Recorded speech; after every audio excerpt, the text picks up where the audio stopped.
Shalom, damai di hatiku.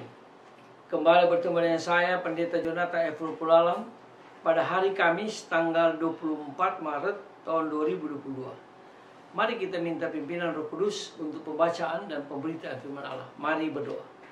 Tuhan Yesus, terima kasih atas nafas hidup yang Tuhan masih berikan kepada kami.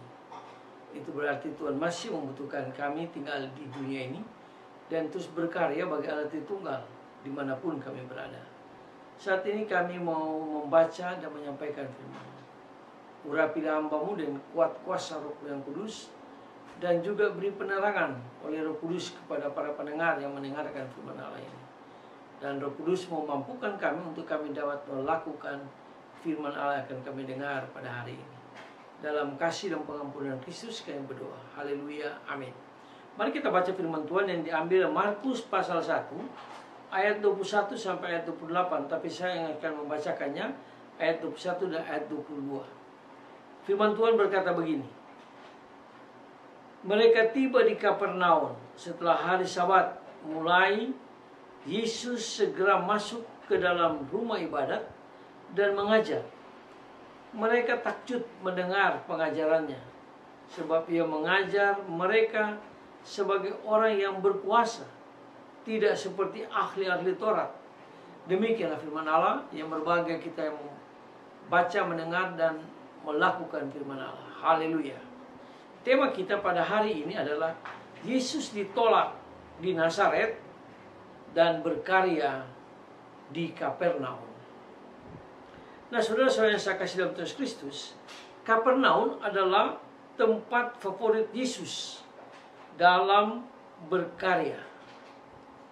Kita bisa lihat dalam Injil Sinoptik, setelah Yesus ditolak dari daerahnya sendiri, yaitu Nazaret, Yesus pergi ke Kapernaum. Bahkan dalam Markus pasal yang kedua ayat yang pertama dikatakan Yesus mempunyai rumah di Kapernaum. Dan tersiarlah kabar bahwa ia ada rumah di Kapernaum. Artinya di Kapernaum menjadi rumah kedua Tuhan kita Yesus Kristus selain di Nazaret.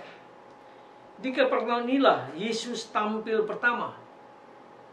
Dia tampil pertama kalinya kepada publik dalam Injil Markus. Nah, saudara-saudara yang saya kasih dalam Tuhan Kristus, di kota ini Yesus banyak sekali mengajar dan membuat mujizat.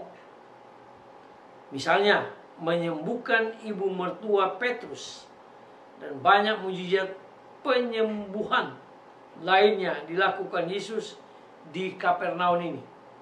Yesus berjalan di atas air. Kita bisa baca itu di dalam Yohanes 6 ayat yang ke-16.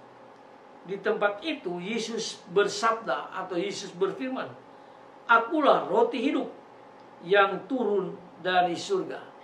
Itu pun dijelaskan di dalam Yohanes pasal 6 ayat 35 sampai dengan dan ayat yang ke-51. Nah, saudara-saudara yang saya kasih dalam Tuhan Kristus, Kapernaum adalah kota kaya dan subur karena tempatnya yang strategis dekat Danau Galilea dan menjadi pintu perdagangan di daerah luar Israel Utara. Nah, saudara-saudara yang saya kasih dalam nama Tuhan Kristus, arkeologi banyak menemukan bangunan-bangunan, rumah-rumah, sinagog mewah di sana, juga tembok pelindung kota.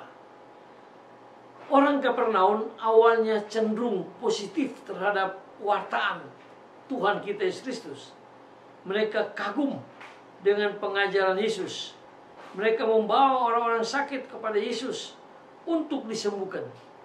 Mereka bangga ada nabi besar hadir dan tinggal di tempat mereka.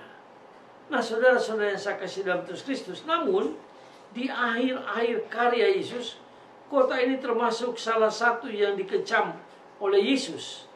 Dan engkau Kapernaum, apakah engkau akan ditinggikan ke langit pada hari penghakiman?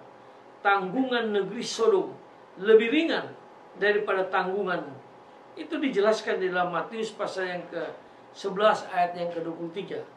Nama kota ini punya dua arti yang bagus sekali, yaitu kota kenyamanan dan tempat ladang pertobatan. Nah, saudara-saudara yang saya kasih dalam Tuhan Kristus, arti pertama yaitu kota kenyamanan. Inilah yang menggambarkan dengan tepat penduduk kota ini beserta mentalitasnya. Mereka terlalu nyaman, seolah-olah mereka memiliki segalanya dalam hidup mereka. Tidak kekurangan apapun. Tuhan saja tinggal di sana, di antara mereka. Kurang apa lagi? Mereka betul-betul menganggap nyaman sekali. Mereka sudah berada di zona nyaman. Segala-galanya ada di Kapernaum. Namun, kenyamanan ini menjadi bumerang bagi mereka. Kenyamanan membutakan mereka. Mereka berhenti pada iman yang tampak luar saja. Nah, saudara-saudara saya kasih dalam Tuhan Kristus, perasaan senang, bangga, kagum pada pengajaran dan mujizat Yesus. Namun mereka lupa pada pertobatan sejati yang diwartakan Yesus. Makanya mereka dikecam oleh Yesus. Mereka sudah terlalu enak, sehingga mereka sudah hidup bersenang-senang, dan mereka lupa bertobat, percaya dengan sungguh-sungguh pada Yesus. Nah, saudara-saudara yang saya kasih dalam Tuhan Kristus, maka tepatlah arti nama kedua kota ini, ladang pertobatan. Hidup banyak harta, nyaman, tentram, bahagia dapat membuat orang lupa pada Tuhan. Yesus Kristus menegaskan mereka juga perlu pertobatan. Itulah sebabnya saudara-saudara yang saya kasih dalam Tuhan Kristus, marilah kita hidup dengan penuh kesederhanaan, dengan penuh kecukupan. Jangan kita hidup penuh dengan kekayaan, lalu ternyata itu hasilnya semua curian. Seperti yang kita dengar sekarang ini di televisi. Ada orang yang punya miliaran, rumah mewah, mobil mewah, tapi ternyata itu penipuan-penipuan yang terjadi. Mari kita sebagai orang Kristen, pengikut Yesus, mari kita hidup sesuai dengan apa yang dikatakan oleh Tuhan Yesus. Kesusahan sehari cukuplah sehari. Cari dahulu kerajaan kebenarannya, maka Tuhan akan menyediakan segala sesuatu yang kita butuhkan. Mari kita tunduk kepala dan kita terus berkarya bagi Allah, supaya Allah Tritunggal itu dimuliakan. Mari kita berdoa. Tuhan Yesus, terima kasih atas firman-Mu. Sekalipun kami seringkali ditolak di kampung halaman kami, tapi Tuhan mau kami berkarya dimanapun Tuhan tempatkan kami. Terima kasih Tuhan Yesus. Ampuni dosa kami Tuhan, dan pakailah kami sesuka Tuhan, sesuai dengan kehendak Tuhan. Dalam kasih dan pengampunan Kristus kami berdoa. Haleluya. Amin. Sampai kita berjumpa di kesempatan yang lain.